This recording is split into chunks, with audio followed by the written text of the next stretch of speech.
everybody, I'm Barb and I'm from Morton, Mandan Public Library, and we have some very special guests here with us today. I'm going to let them introduce themselves, and I am very honored to be partnering with them this month, and hopefully we can make it go some other months as well. Yeah. So, yes. I'm Vicki and I work at the Dakota Center for Independent Living. We created a youth group for youth with and without disabilities last year, and it's been very, very successful. So today we partnered with Barb to bring a couple of our youth from our group to read these beautiful stories for you, and so I'll let them introduce themselves. My name is JC Inget and I have spastic quadriplegic cerebral palsy. I am the Vice President for Youth Empowering Social Status.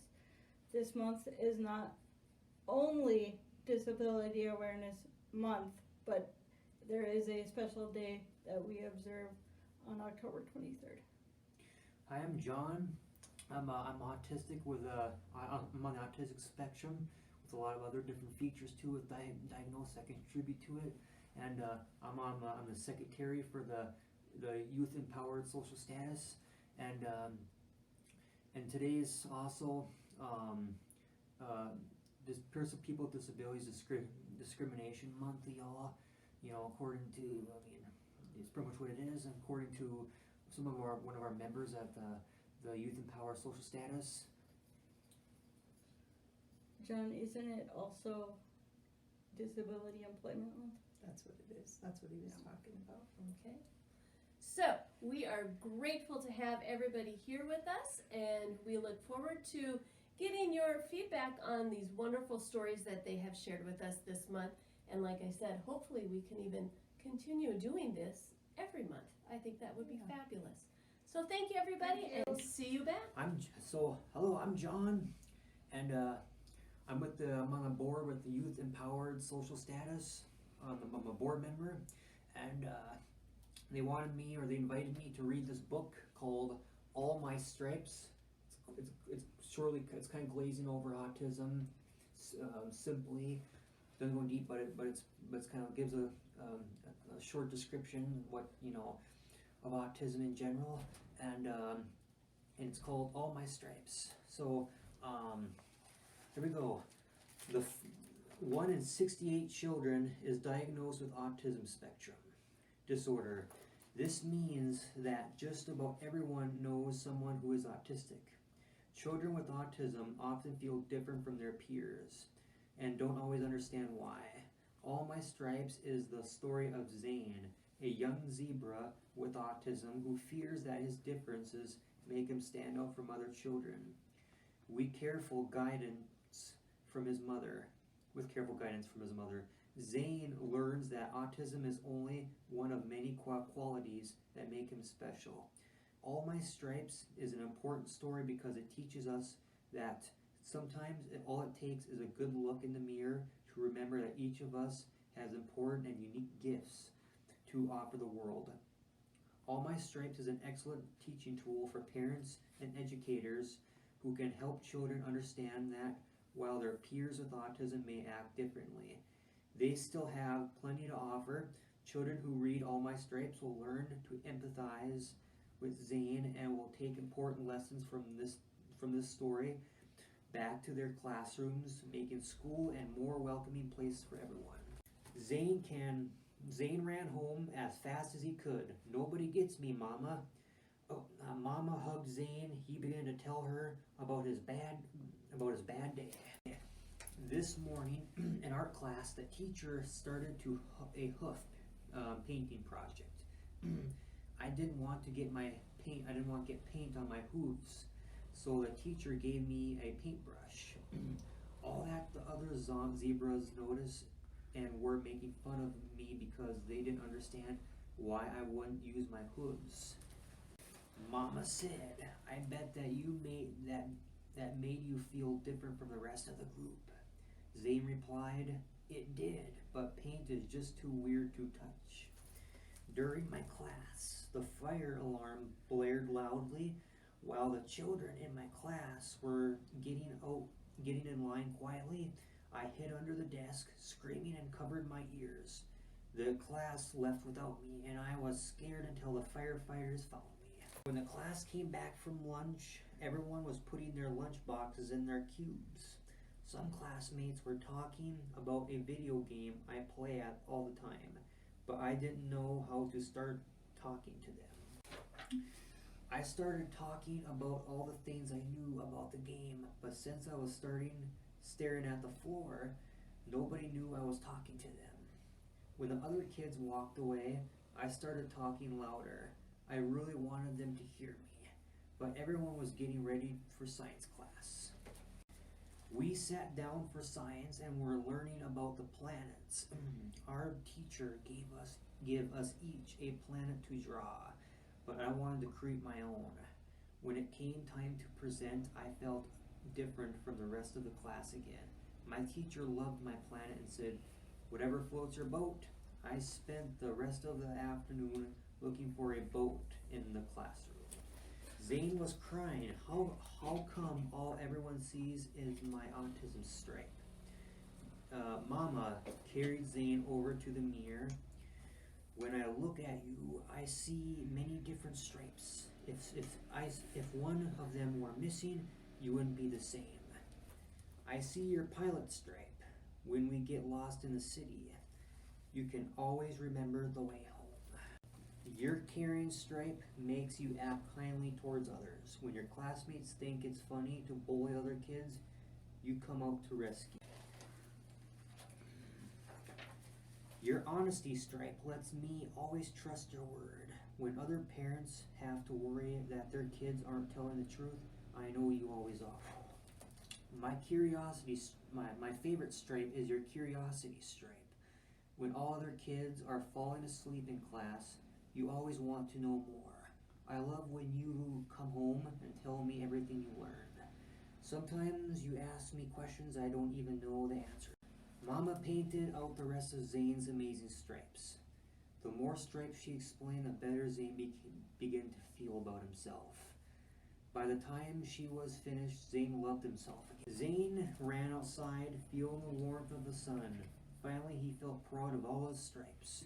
He said, "There's more to me than just my autism stripe. It's just part of me.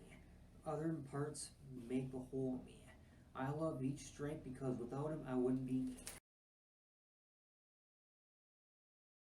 I mean, it's just natural that this could have almost related to anybody because there's more to him than what some people see. Like, people often judge somebody based on what they see or what's the rumors that spread or what they believe or what a group of people taught them or what their friends say. A lot of times, and this is kind of true in our society, especially in Dakota. Like, we have a lot of some people are shallow-minded and stuff like that. It's good to be open-minded and think beyond and have an open imagination and get to know certain people and give them a shot and laugh and be able to do certain things. You'd be surprised what you learn, what you discover, and what they may have to offer. We all, because the more you hinder them from being the best they can be, or try to hinder or not teach them how to be the best they can be, the more their disability will become a disability. We all, and that's just how it is with everybody and everything. And that's one of the reasons why you joined YES, right, is to help educate. Yeah, and just open doors, enjoy all kinds of things, create opportunities, build on resume, and all this other stuff, anything I could think of really. It just feels good to be involved in something, because without that down here, I'd probably go crazy and stuff like that. So it feels good to be with good company, good group, people, have good times, to have all kinds of fun activities, where you can reach out to whenever if you have a question or you need some encouragement or whatever it may be. It just feels good to have that and be able to bounce off of that and it'd be awesome to see where it takes me, or what I can accomplish from it and stuff. My name is JC Anget, and I am the vice president for the Youth Empowering Social Status Board. I was born with spastic quadriplegic cerebral palsy. Today I'm going to read you a book about a teenage boy with muscular dystrophy called My Buddy.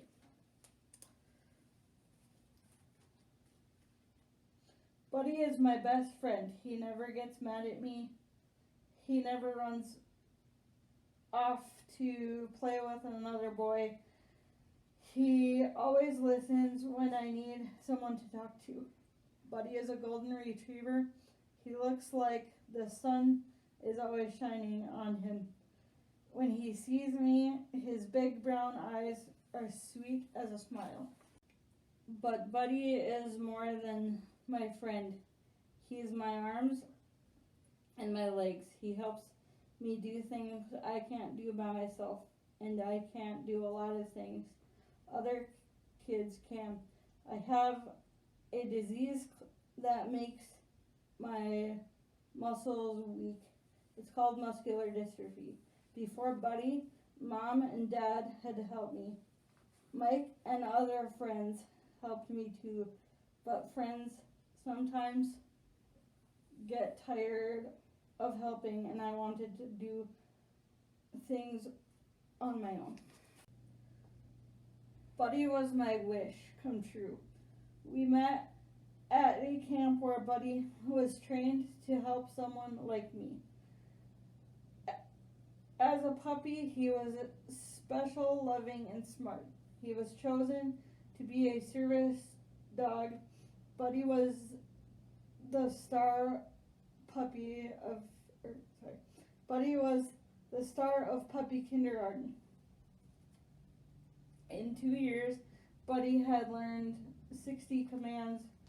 I had to learn all of the commands in 2 weeks. How to take care of Buddy too. It was much harder than I thought. We worked long hours and had tests every day. We called it boot camp because it was so tough.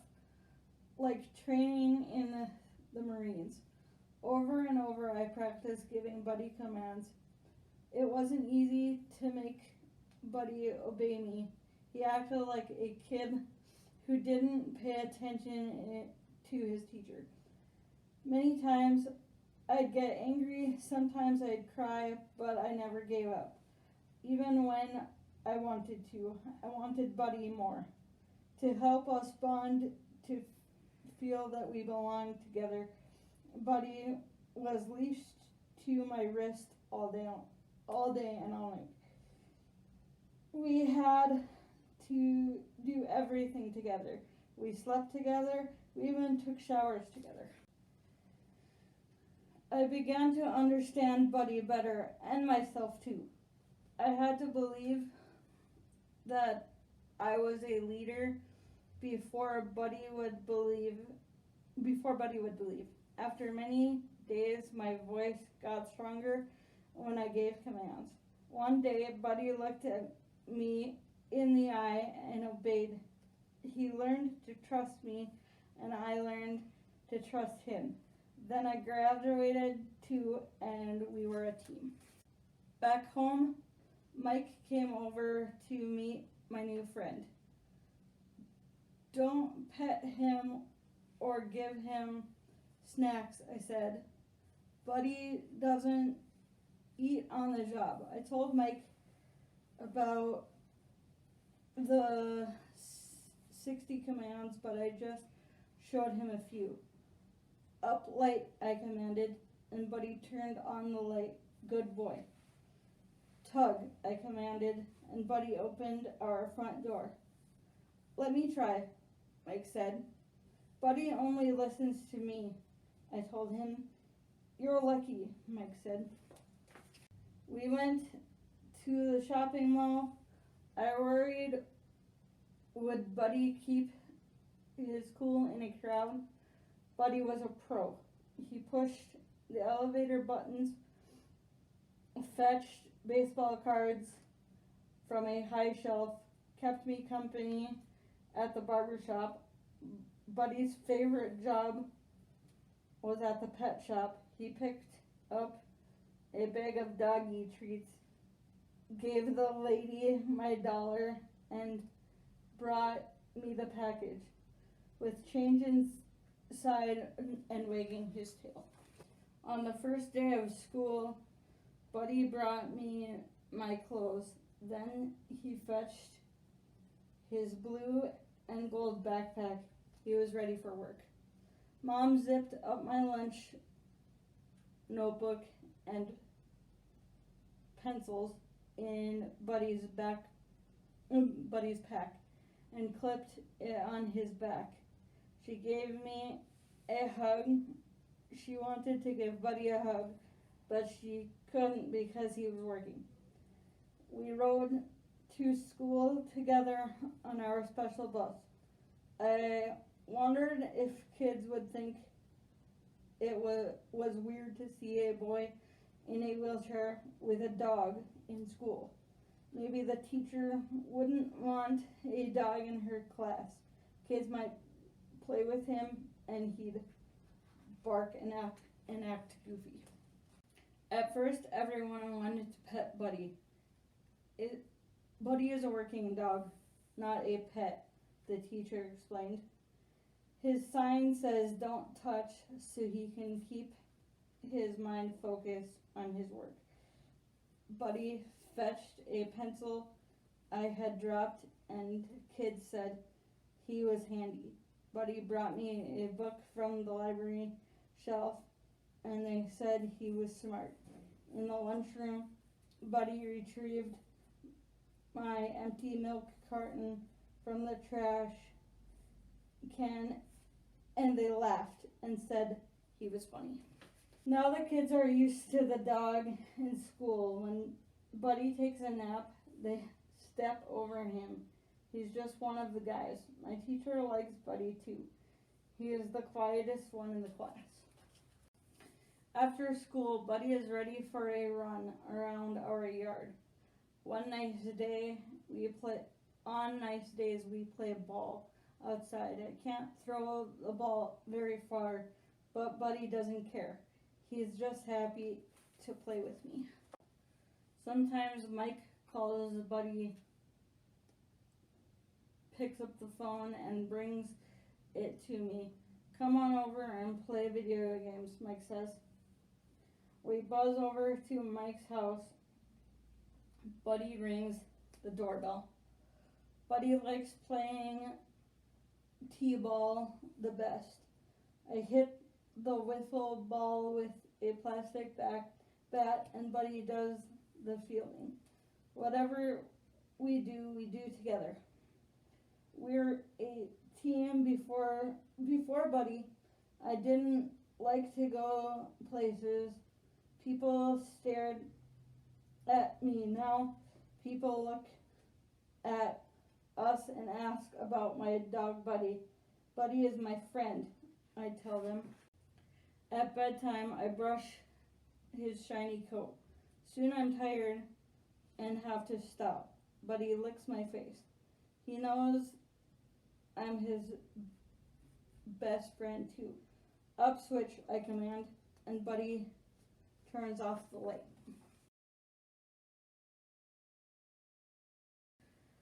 Like I said before, I have spastic quadriplegic cerebral palsy, which, unlike muscular dystrophy, is not a degenerative disease. In fact, it's not a disease at all. It's just a neurological disability. I have a dog at home that was trained to be a service dog, but she's way too hyper, and she flunked. So that it works out good for me because all I really need her for is just, as he said, be a friend and a companion and something to rely on to relax and snuggle with. But other than that, the one thing I will say, and I don't notice it as much anymore, but when I was a kid, people used to stare all the time and just assume that I didn't understand what was going on. Like John said before, we get it. Just talk to us.